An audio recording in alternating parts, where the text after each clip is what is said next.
What's good? What's good? What's good, fans? I got my man Shawne Merriman, Mr. Lights Out, with me right now.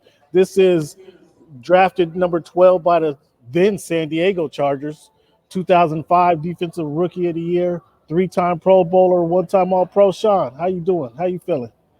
I'm doing well, man. How about yourself? I'm doing great, man. The pandemic been is I done put on a quarantine 20. How about you, man? I thought it was a COVID 10. It's a quarantine 20 now. It's on my side. It's on my side. Okay. So yeah, it's growing unbelievably over here, man. So we're gonna jump right into this, man. I just want to talk to you about kind of the Chargers, get your feedback on what the Chargers are doing this year. Um, ask some questions kind of about your career and that kind of bleed into today's game, and then obviously we want to promote your lights out tournament you got going on next week. So I saw your playing two kegs with Derwin James last a couple weeks ago, right? Yeah. You guys couldn't remember Derek Brooks, the linebacker from Florida State? No. I said that. See, that part got cut off, but I said that's what Derek Brooks, one of my favorite players. Okay. And so when he said no, and I said no, you sure you're not talking about Derek Brooks? He said no, and so I'm like, Derek Brooks, one of my all-time favorite players. Yeah. Who else was out there? I was like, okay. I just caught that. I just wanted to bust your chops a little bit. I started. You know what? I started to actually think myself. At that time, I said, who else really could be? Only thing I can think of is Derek Brooks. Peter Boulware, but I mean, Derek Brooks was obviously a Hall of Famer. So, um, man, so it's August right now, or excuse me, July. August is around the corner. This time of year, man, how does your body feel? Do you still smell the aerated grass this time of year? How does your body feel going into what we know is traditionally football season? Every year, when I smell cut grass, when I go train in the morning and I smell cut grass, I want to go play. Every single year, and then I realize what your body feel like a week after camp, and then I don't want to play no more. It's one of these things where you love the game, you miss the game, but it is hell as far as your body and not just that, but mentally, it's a long season, man. And you start to hit a wall around, especially being a rookie, around game 6, 7, and 8. You're like, hell, man, this is next level. And then you, over the course of time, you learn how to take care of your body a little bit more. You learn how to space out the season and kind of get your feet under you. Okay. So you touched on it a little bit earlier with Derek Brooks. Who are some of the linebackers that you looked up to and you kind of patterned your game after? Well, I mean, Lawrence Taylor is the reason why I wore number 56. The original LT. Sure. He put a lot of fear. He put fear into people, man, and that's hard to do because you got other grown men out there, right? And when you got other grown men, they're on the other side of the ball, and some of these guys are 6 whatever, 300 and whatever pounds, and he actually put real fear in them because they had to go and play him for 60 minutes. So I kind of modeled my game after that, but also LeVar Arrington was a mentor and older brother of mine. Ray Lewis, took me under his wing when I was in college. So, I had a lot of tutelage, man, coming up. So that's how you got the 05 rookie, 21-year-old Shawne Merriman to kind of jump off the page my first year, really because I had some great mentors. Yeah, those are some good guys to pattern your game after to follow behind too. How difficult, Shawne, would it be for you to play in under today's new rules, the targeting rules, the no hit with your helmet? How difficult? Obviously, you probably adjust as you say 7, 8 games into it. But how difficult would it be for you to play? And how much money and fines would you be paying, Shawne? Oh, I'll be playing for free. Yeah, I just right after the games, I'll go up there and sign my check right back over to the NFL. Here you go. That was a hell of 60 minutes I played for you guys. It wouldn't, for me, I never really had a whole lot of helmet to helmet type of stuff. But what I would struggle at, to be honest, is I'm gonna get a guy on the ground by any means necessary, right? Yeah. So if you're rushing the passer, the quarterback, you want to grab his legs, ankles, by the neck, by the shoulder pad, whatever you need to do, swipe, tomahawk. And now if you go across a guy's, upper shoulder pad, it's a flag. Right. So I think for me, that will be the biggest and the hardest adjustment. I never really had any face mask penalties, no helmet to helmet. I think I had one horse collar before in a preseason game. Other than that, man, my game was pretty clean. But getting to the quarterback, I'm crawling now. With the new rules implemented, if you're crawling, you got to stand up. Beneath the knee, yeah. Yeah, you got to stand up, but can't go beneath the below the knee. So those things I would have to get accustomed to. All right. Okay. Looking back at your college days, how would the name, image, and likeness licensing? How would that help you out? Would you stay? I think you came out of your junior year, if I'm not mistaken. Would you stay an extra year if you're able to make a few dollars? No.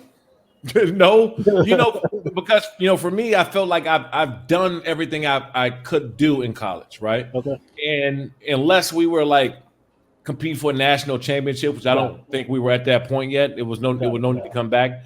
And let's face it, we all go to school and we play football to either get a degree or you go to the NFL, right? But either way, it's for a job to make money. And so when your job and the opportunity outweighs anything that you can far do in school anymore, then that's when you have to go and make that decision. Even if you got $500,000 while you're in college, right? It's not $5 million. Right. There you go. It's not $5 million, and it's not you're jump starting your career for the next 10 plus years. Right. So for that standpoint, you go and you move on and do that. But I do believe ultimately it's going to make some student athletes make a decision to stay in school just because they got an extra $5,000 a month, $10,000. Okay. I mean, seriously, that could change the complexity of guys leaving or going. Is that a benefit for college? Do you think that's going to help the college game by chance? Absolutely. It's going to help colleges because back when I was there, they wasn't trying to really they were actually pushing guys to stay in school. Now it's the reverse. Now they're actually telling guys, like, if you got a chance to go leave school early, go ahead. Go take the opportunity. Yeah. And the mindset has switched up over the past, 10, 15 years to wanting guys are now more vocal about going to a college so they can go play professional football. Got it. Now, Larry Fink, friend of both of ours, he introduced me to Freddie Stevenson. Sure, you heard the story. And Freddie said something very interesting when I talked to him a couple weeks ago. He said he felt colleges should do better preparing athletes for life after athletics. And I'm gonna ask you about that question earlier. Ask you about your life after football later. But what do you think about that? Colleges doing better to prepare athletes for life after athletics. Do you agree with them? And then what can they do to do better? Well, what I think they need to do better is the transition, right? They need it, and that's just not the college. That's also the pros. They need to, because once a guy transition, once they figure out and they find out what they want to do within those first 2 years when they get done, you're fine. Look, the reason why we were exceptional being athletes is our mindset and our ability to work and our ability to be disciplined and our ability to learn. And so if you're able to take that and you feel comfortable enough and have enough knowledge and information about what you want to do, you're going to be successful. But the hardest part of all that is really getting guys to transition into the next thing that what they're going to do. Once they get into the industry, once they get to that next thing, they're fine. Because all we know, athletes are the most disciplined human beings on this earth. So we're going to be disciplined to be great in something else. The transition is what needs to get better on the collegiate and the pro level. Okay, that makes a lot of sense. And again, I'm going to touch on that a little later. When you played, maybe your rookie year, what player kind of caught you off guard? Whether it was an offensive lineman, a skill player, who caught you off guard and kind of was better than you anticipated? Well, when you get to that level in the pros, everybody's good. Like, so you go to the barbershop and you go, back to your neighborhood and everybody like the second string guy, oh, he a bum, right? He sucked. Right. I'm telling you, that second string quarterback or running back is the best athlete you ever seen in your life, right?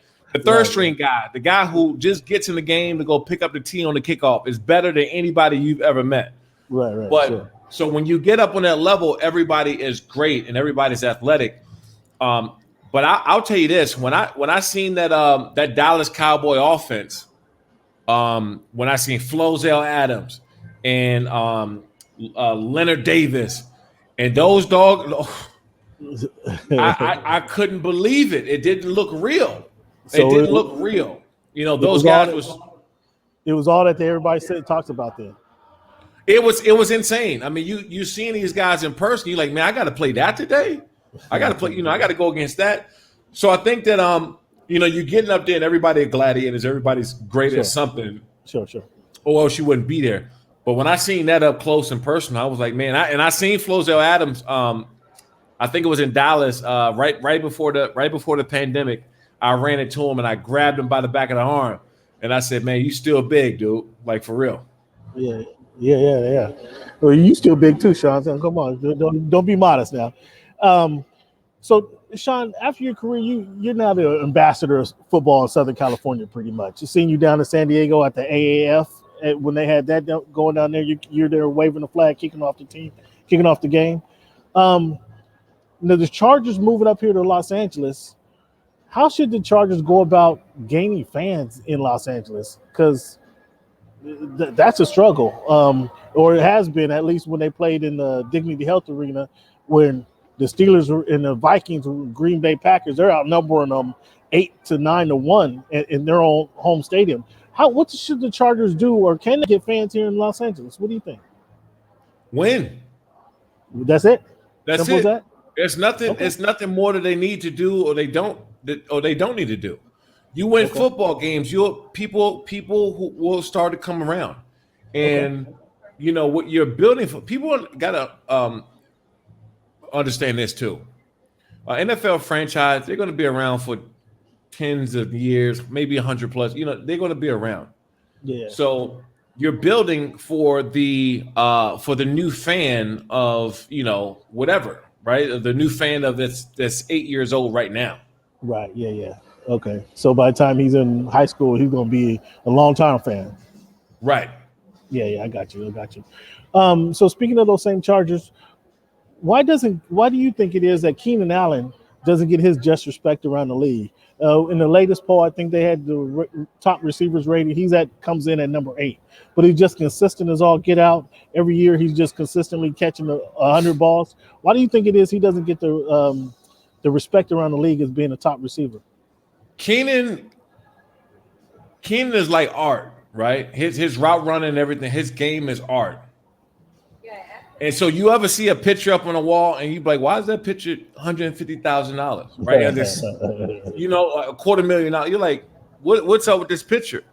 Right. And so that's what Keenan is. His route running and what he does is art. So it's not really appreciated as much because he doesn't do things that Julio Jones do or DeAndre Hopkins or one of these guys. So when you look at Keenan's game, you like, that could be a Andy Warhol up there and you don't even know, or something. You know, why is that picture? It's just a simple old splash. Why is it $350,000?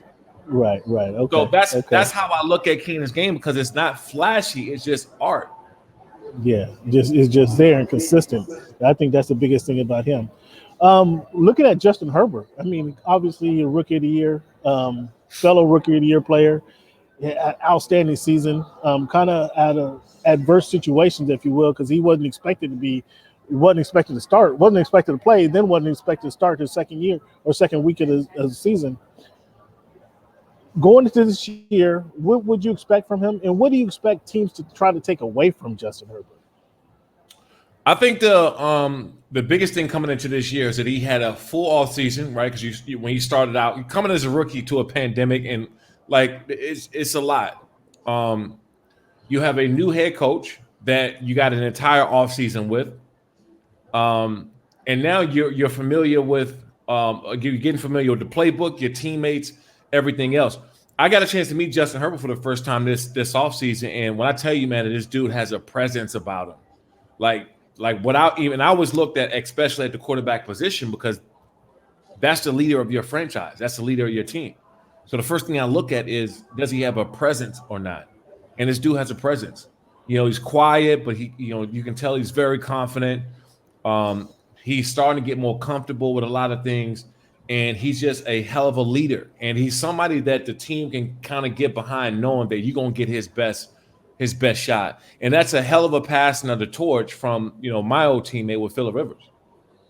Yeah, and so going into last year, it was kind of the question: Tyrod Taylor going to play? Then he goes down with the injury, and then Anthony Lynn said one thing. He said was pretty revealing, is that, hey, look, if he balls out, if he plays and balls, people's going to respect him, because that was a question coming in: can this young rookie take over for Phillip Rivers and lead this team? And that's one thing he kind of made clear. I think in week 4 or week 5, if he balls out, people are going to listen to him. They're going to follow him if he balls out. And then clearly he balled out. So they didn't have the season that they wanted to have, but clearly he balled out. And it looks like he's that leader.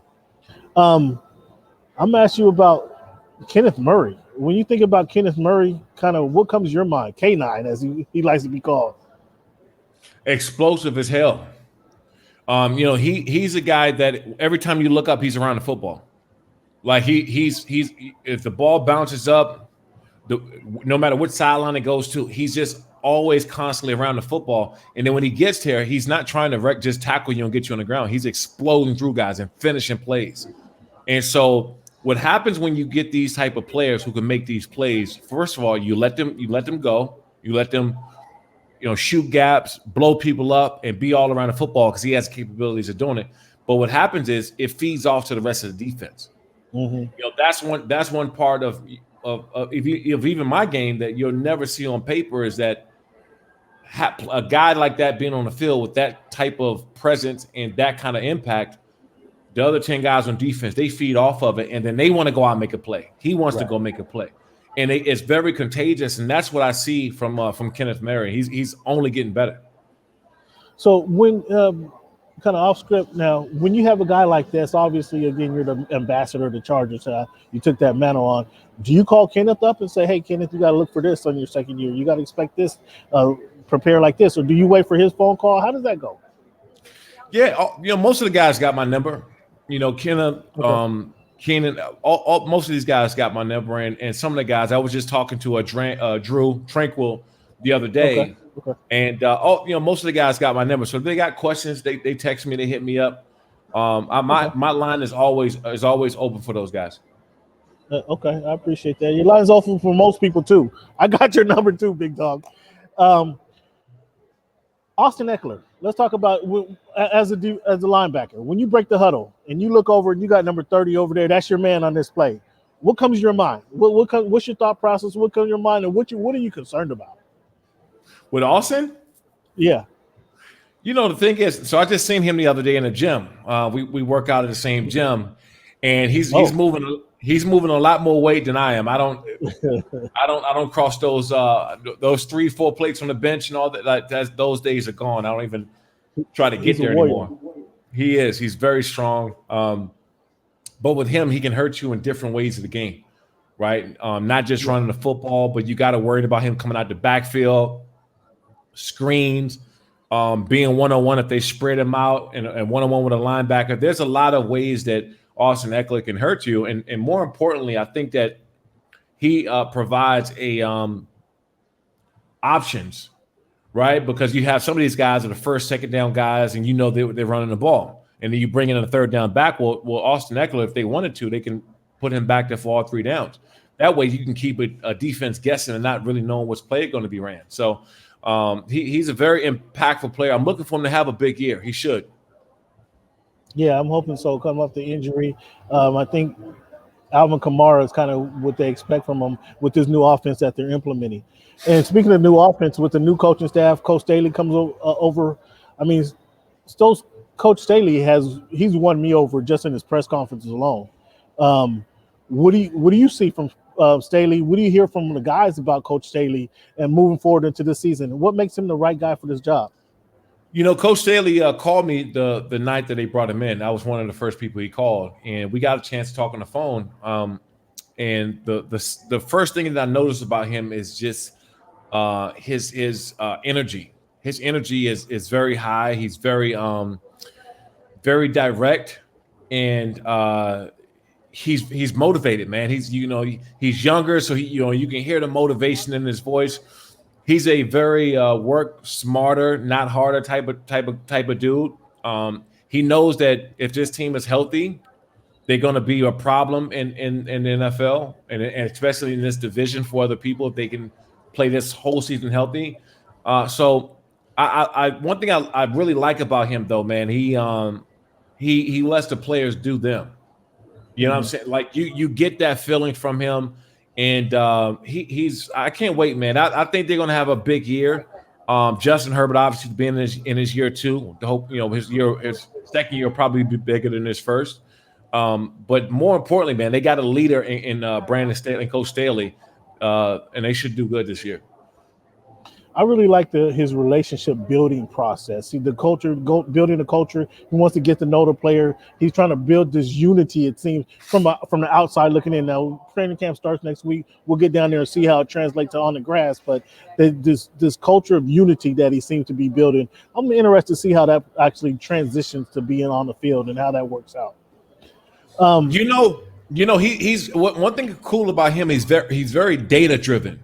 Like he's very he takes numbers and this and we play that. Got a play count. It's a lot of numbers involved in what he does, and I think that's key because data is important. As we get more with technology, we're starting to see that the more data is collected, the more information you have in order to go out there and win.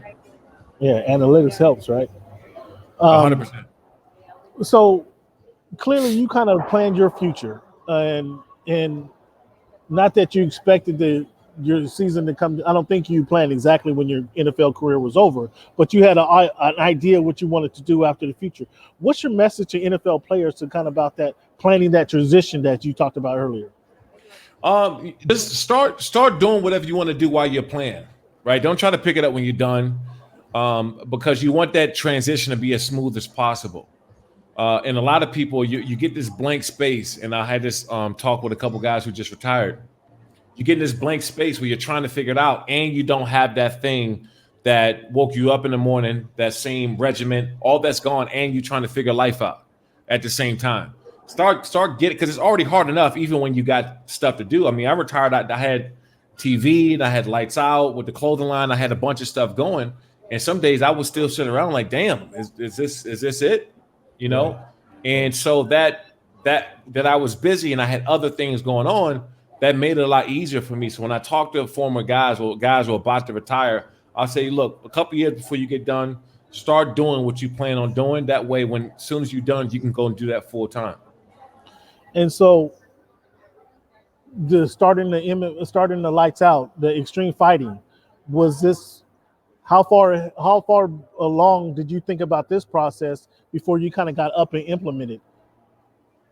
I'm a planner, man. I'll start working on stuff 5 and 10 years before it happens. Oh wow! Okay. And I've always been that way. I start putting things in works today for 3 years from now. Okay. So for me, even starting back then with just the lights out clothing line and everything I was doing, I did this while I was playing. Sure. And so when I retired, it was like, okay, I already had my career path and what I wanted to do. And I wanted to always do something that wasn't a job to me. Like this isn't all this building lights out. I have 28 employees now, and we're growing like crazy. We got a big streaming partnership that's coming up here shortly. Some more announcement of former athletes from other sports that's transitioning into lights out. Okay. I got a big show that's coming about former athletes transitioning. So all this stuff I did 3 years ago, and so where Lights Out Extreme Fighting is going to go next, I just can't wait. We have a huge event coming up here August 7th at the Commerce Casino. And people can get their tickets at lightsoutxf.com and just check us out. So you talked about where else can they find out these promotional ideas that you got, or you talking about new NFL or former athletes coming into your thing? Where can people find out? It's all on Lights Out XF. Yeah, I haven't put out the names and stuff just yet, or when the show's coming, but we'll start to kind of put it out there slowly and get things moving. Okay. So talk about this card you got and who you guys fighting in here. As you mentioned, it's in Commerce, California on August 7th.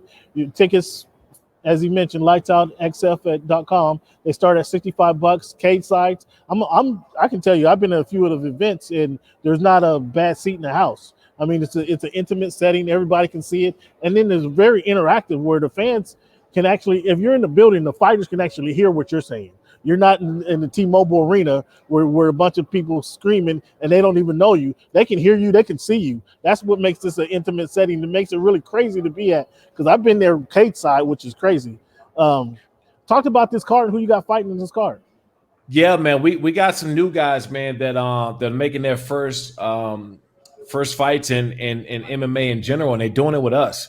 Look, we got shut down during the pandemic, and everybody that was in my. We got shut down during the weigh-ins of the pandemic, so we were ready to fight, cage up, TV trucks outside, and we're ready to go. And then we got the nod that we wasn't going to have to fight.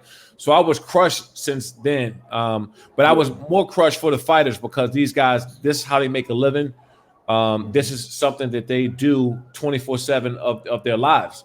And so when that didn't happen, I had that split second of, man, I wanted to have a fight, and we got a bunch of great business partners coming here. We're gonna have a great show on TV. And then you started thinking to the fighters who've been training for the last couple of months and told that they couldn't fight.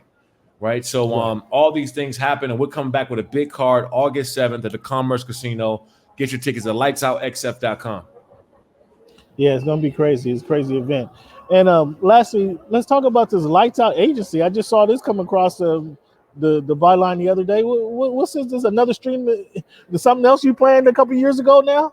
I did. Lightsoutagency.com. It's my insurance company, and was really life insurance.